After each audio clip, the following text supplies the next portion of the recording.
amics de les Terres de Lleida, en aquest moment històric en el qual es celebri l'aplec del Caragol per 31a vegada. 40. Ara m'agradeu! Així comença La venganza de Don Mendo, l'obra teatral de Pedro Muñoz Seca, que s'ha representat en el marc de la Setmana Cultural de l'Aplec. Es tracta de la quarta obra més representada a l'estat espanyol, al costat d'històries com la de Don Juan Tenorio.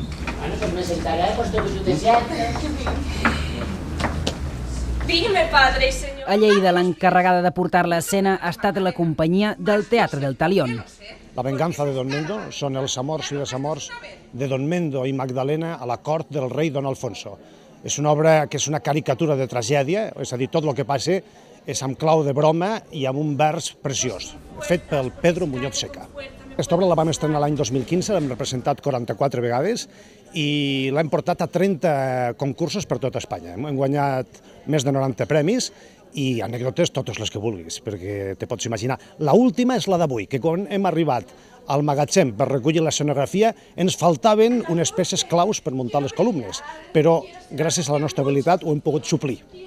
L'obra ha estat representada per 5 actors i 4 actrius al Teatre del Col·legi Maristes de Montserrat. Si el marqués s'entera d'aquest enganyo.